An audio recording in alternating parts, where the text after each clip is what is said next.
Hi friends, మనం history అంటే Europe, British, Rome, Greek గురించి చాలా వింటాం. కానీ ఒక ట్రూత్ ఏంటి అంటే ఒక సమయంలో మన భారతదేశం యూరోప్ దేశాల కన్నా చాలా ధనవంతమైన దేశం. మన దేశంలో ఉన్న కొన్ని సామ్రాజ్యాలు వాళ్ళకి ఉన్న డబ్బు, డైమండ్స్, ట్రేడ్స్, పవర్ని చూస్తే ఆ టైంలో యూరోపియన్ కంట్రీస్ కూడా చాలా షాక్ అయ్యాయి. ఈరోజు అలాంటి ఇండియాలో ఉన్న రిచెస్ట్ కింగ్డమ్స్ గురించి తెలుసుకుందాం. Number 1, Mughal empire. Mughal empire ఒక సమయంలో వరల్డ్లో టాప్ రిచెస్ట్ ఎంపైర్స్లో ఒకటి. వాళ్ళది గ్లోబల్ ఎకనామీలో షేర్స్ 24% దగ్గర ఉండేది. ఇది యూరోప్ కంట్రీస్ కంబైన్ కన్నా చాలా ఎక్కువ.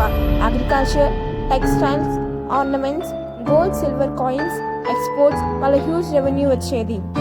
ఢిల్లీ, ఆగ్రా, లాహోర్ లాగా పెద్ద పెద్ద సిటీస్ ట్రేడ్ హబ్స్గా famous. Number 2, Vijayanagara umpire.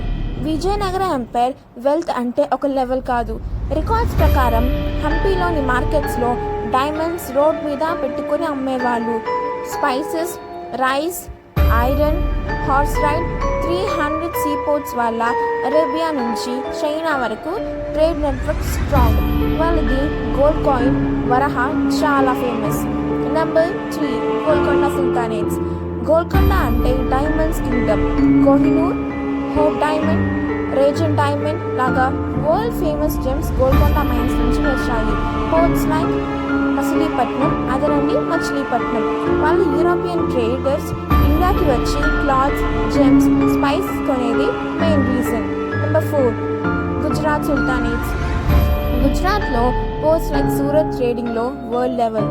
History ప్రకారం Gujarat customs revenue Portuguese empire ఏషియాలో సంపాదించిన డబ్బు కన్నా 3 times ఎక్కువ. Arab, Turkish, Persian, European merchants వాళ్ళ economy boom. That's it for today guys.